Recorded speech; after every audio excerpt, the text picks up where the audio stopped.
Good morning, students. Students, in the previous video, I discussed the meaning of manufacturing industries and the importance of manufacturing with you. It means to produce something by converting raw material into finished product is known as manufacturing. It is a part of our secondary sector because primary sector is related to agriculture, whereas the manufacturing, it means the secondary sector is a sector in which we are producing so many goods that we are using in our daily life. So bache, manufacturing is important, and it is important because somewhere it is the backbone of the development. It is giving employment to us, and it helps in eradication of poverty and unemployment, क्योंकि जैसे जैसे industries establish होंगी हमें काम मिलना start होगा और unemployment दूर हुई तो पॉवर्टी ऑटोमेटिकली क्या होगी, इरेडिकेट हो जाएगी. इसके अलावा बच्चे, हमने पढ़ा था कि इंडस्ट्रियल लोकेशन कितनी मैटर करती है. मतलब जहाँ हम इंडस्ट्रीज एस्टैब्लिश करेंगे वहाँ raw material, water, cheap labour, proximity to the market, everything should be available. So बच्चे, in this video we are going to discuss the next topic, classification of industries. Students, आपने देखा होगा बच्चे अपने आसपास कि कुछ इंडस्ट्रीज़ जो हैं बहुत बड़ी बड़ी इंडस्ट्रीज़ हैं, कुछ छोटी इंडस्ट्रीज़ हैं, कुछ इंडस्ट्रीज़ जो हैं कंज्यूमर गुड्स में डील कर रही हैं, लेकिन कुछ जो हैं मेटल्स में डील कर रही हैं. सो जो क्लासिफिकेशन ऑफ इंडस्ट्रीज़ हैं बच्चे, role, capital, ownership and raw material के बेस पे डिवाइड की गई हैं. सो अगर मैं फर्स्ट क्लासिफिकेशन देखूं on the basis of sources और the raw material, the industries are agro based industry and mineral based industry. सबसे पहले बच्चे, एग्रो बेस्ड इंडस्ट्रीज क्या होती हैं? Those industries which are dependent on nature और on agriculture for their raw material are known as agro based industry. Agro जो है एक लेटिन वर्ड जो एग्रीकल्चर से आया है वो है. जैसे अगर यहाँ एग्जांपल दूँ कॉटन का बच्चे, कॉटन हो गया, वूल हो गया, jute, silk, rubber, sugar, T, coffee, all are the example of agro based industries. क्योंकि बच्चे कहीं ना कहीं एग्रीकल्चर से रिलेटेड इंडस्ट्रीज़ हैं ये. क्लोथ बनाने के लिए बच्चे देखो क्या हमें चाहिए, कॉटन चाहिए. इसी तरह हमें अगर बिस्किट बनाना है तो हमें व्हीट चाहिए. शुगर बनाने के लिए हमें शुगर केन चाहिए, गन्ना चाहिए. और रबड़ बनाने के लिए हमें लेटेक्स जो हमें पेड़ से मिलता है वो चाहिए. तो बच्चे ये जो इंडस्ट्रीज़ हैं कहीं ना कहीं एग्रीकल्चर के ऊपर डिपेंडेंट है. That is why we are saying these are the agro based industries. Second है बच्चे मिनरल बेस्ड इंडस्ट्री. कुछ ऐसी इंडस्ट्रीज़ हैं जो मिनरल्स में डील करती हैं. जैसे बच्चे उड़ीसा में अगर हम देखेंगे, उड़ीसा में, झारखंड में, राजस्थान में जो मिनरल्स के लिए बहुत फेमस एरियाज़ हैं, वहाँ पे आपको मेनली क्या मिलेगा, मिनरल बेस्ड इंडस्ट्रीज ज़्यादा मिलेंगी, क्योंकि आयरन और स्टील और बहुत मिलती है वहाँ पे. तो आयरन की, एल्यूमिनियम, कॉपर, बॉक्साइट, पेट्रोकेमिकल्स हो गई, ये सारी की सारी इंडस्ट्री जो मेटल्स में, मिनरल्स में डील कर रही हैं, उसे हम बोलते हैं मिनरल बेस्ड इंडस्ट्रीज़. इसके बाद बचे कुछ होती हैं बेसिक इंडस्ट्रीज़ और कुछ होती हैं consumer industries on the basis of role they are playing. जैसे बच्चे जो बेसिक इंडस्ट्रीज़ हैं, बेसिक बेसिक का मतलब क्या होता है? अगर मैं एक ह्यूमन बीइंग की तरफ देखूं, ह्यूमन बीइंग की नीड्स हैं basic needs, food, shelter and cloth.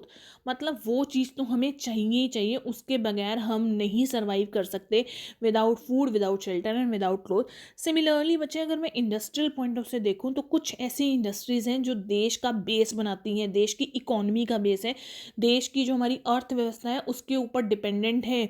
जितनी भी बड़ी बड़ी इंडस्ट्रीज़ हैं, आयरन की इंडस्ट्रीज़ हो गई, स्टील इंडस्ट्रीज़ हो गई, नो डाउट बच्चे ये मिनरल बेस्ड इंडस्ट्री तो है ही है, साथ में बेसिक इंडस्ट्रीज़ भी हैं. कॉपर की हो गई, एल्यूमिनियम की हो गई, जो मेनली कंट्रीब्यूट कर रही हैं बहुत ज़्यादा अमाउंट कहाँ पे, जीडीपी के लिए. और बच्चे ये बेस हैं किसी भी अर्थव्यवस्था की. अगर मैं डेवलपमेंट की बात करूँ, आयरन और स्टील और बहुत मैटर करता है कि कहाँ कितना कितना जो है ये इंडस्ट्रीज इस्टेब्लिश हुई हैं. और कुछ ऐसी इंडस्ट्रीज होती हैं जो कंज्यूमर इंडस्ट्रीज होती हैं, मतलब जो कंज्यूमर के प्रोडक्ट्स में डील करती हैं. जैसे अमूल मक्खन हो गया, शुगर हो गई, कॉस्मेटिक हो गया, पेपर हो गया, बहुत बहुत सारे एग्जांपल आप कंज्यूमर इंडस्ट्रीज़ में दे सकते हो। हम डेली लाइफ में कितने टूथपेस्ट यूज़ करते हैं, ब्रश यूज़ करते हैं, ये सब बच्चे कंज्यूमर इंडस्ट्रीज़ हैं।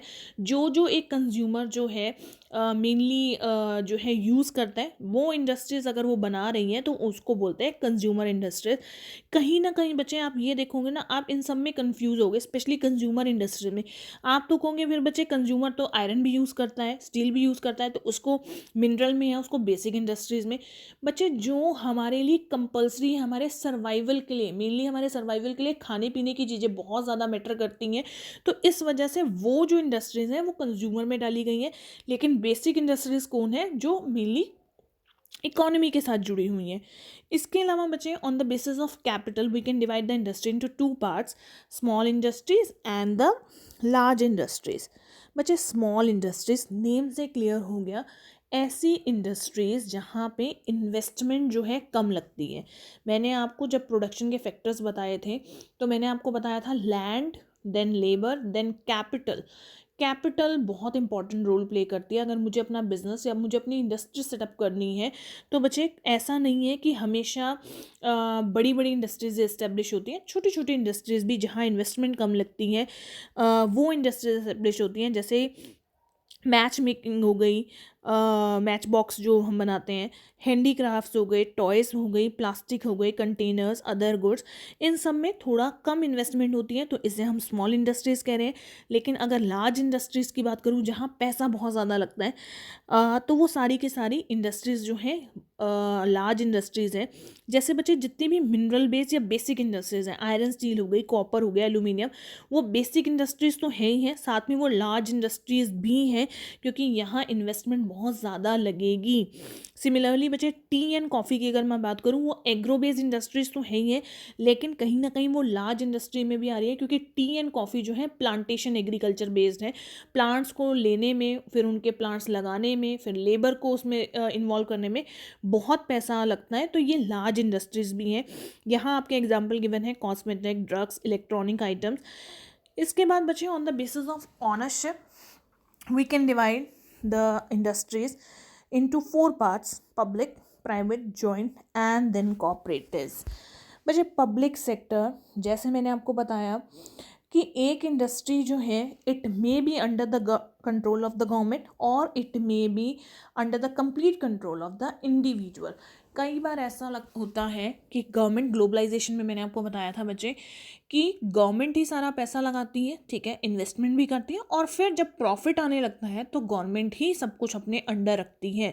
तो बच्चे पब्लिक सेक्टर वही सेक्टर है जहां गवर्नमेंट इन्वेस्ट कर रही है और इन्वेस्टमेंट के बाद जब प्रॉफिट या कुछ भी वहां से आने की पैसा आने की बात होती है तो वो गवर्नमेंट के अंडर आता है। रेलवेज है जैसे, वो पब्लिक सेक्टर के अंडर है। रेलवे पे बच्चे जितने भी रेलवे ट्रैक्स बन रहे हैं उन सब का खर्चा कौन बियर कर रहा है? गवर्नमेंट। देन टिकट्स का अगर हम बात करें, जितने भी रेलवे की टिकट्स बिकती हैं उसका सारा पैसा भी कौन रख रही है? गवर्नमेंट।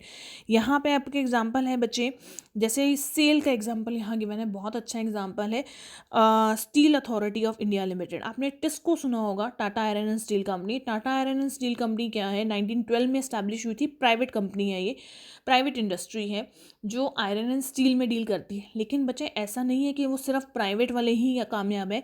सेल का अगर एग्जांपल दें, steel authority of India limited बहुत अच्छी जो है एक इंडस्ट्री है जो गवर्नमेंट के अंडर है, गवर्नमेंट के लिए स्टील आयरन बना रही है। तो बच्चे आयरन और स्टील और गवर्नमेंट के अंडर भी हैं। देन बच्चे प्राइवेट सेक्टर की अगर मैं बात करूं, प्राइवेट सेक्टर में जहां इन्वेस्टमेंट किसके हाथ में होती है? इंडिविजुअल के हाथ में। मतलब गवर्नमेंट अपना पैसा नहीं लगाएगी, यहाँ पे कौन लगाएगा? यहाँ पे इंडिविजुअल अपना पैसा लगाएगा। टाटाज हैं, अंबानीज हैं, बजाज हो गए, TISCO, Tata iron steel company हो गए, रिलायंस हो गई, ये सारी क्या है? ये प्राइवेट सेक्टर्स हैं, अपना अपना पैसा लगा रहे हैं। और आपको पता है बच्चे, ये जो प्राइवेट सेक्टर है ना, प्राइवेटाइजेशन या ये कह लो single family they can flourish business, इसको जैबत्सु बोलते थे जापान में। ये जापान से सिस्टम स्टार्ट हुआ है कि ज़रूरी नहीं है कि गवर्नमेंट ही सारा पैसा लगाएगी, आप अपना पैसा लगाकर भी ट्रेड या बिजनेस जो है फ्लरिश कर सकते हैं। देन बचे जॉइंट सेक्टर, मारुति हो गया, ऑयल कंपनीज हो गई, ये जॉइंट में है। जॉइंट का मतलब क्या होता है? जहाँ पे गवर्नमेंट का भी रोल है और प्राइवेट वालों का भी हाथ है। रेशो हो सकता है 51-49, मेनली 51 और 49 चलता है, मतलब गवर्नमेंट भी अपना कंट्रीब्यूशन कर रही है और प्राइवेट भी कर रही है, और वो कोई इंडस्ट्री क्या कर रहे हैं, रन कर रहे हैं, मतलब दोनों का कंट्रोल है। बट जो रेशो है 51-49 है, 51 गवर्नमेंट का, 49 प्राइवेट का। एंड देन फाइनली बच्चे कॉपरेटिव्स, क्लास 9th में आपने पढ़ा था कॉपरेटिव्स क्या होती हैं, जैसे अमूल के बारे में पढ़ा था आपने, मदर्स डेयरी हो गया, लिज्जत पापड़ हो गए, यहाँ पे शुगर इंडस्ट्री जो महाराष्ट्र की है, या कॉयल इंडस्ट्रीज जो है केरल की, ये भी एक अच्छे एग्जांपल है।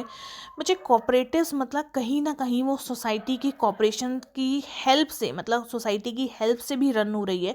जैसे अगर मैं आनंद की बात करूँ, अमूल गुजरात की, तो मैंने आपको बताया था कि वो कोऑपरेटिव्स हैं, और कोऑपरेटिव होने की वजह से उन्होंने जो अपने प्राइजेज़ हैं इन एरिया ऑफ गुजरात वो थोड़े से कम रखे हुए हैं। तो बच्चे ये जो है इंडस्ट्रीज़ हैं, the classification of industry on the basis of sources of raw material, then role, then capital and ownership. I hope this topic is clear to you. In the next video we will discuss in detail. What in detail? Agro-based industries, aluminium industries, jute sugar industries, and then mineral-based industry, their contribution, how mineral and how iron and steel industries, they are making the steel, iron by what ratio. ये सब बच्चे हम next video में discuss करेंगे. And your homework is that you have to watch this video to understand the concept and learn the question answer of the same. Thank you, students.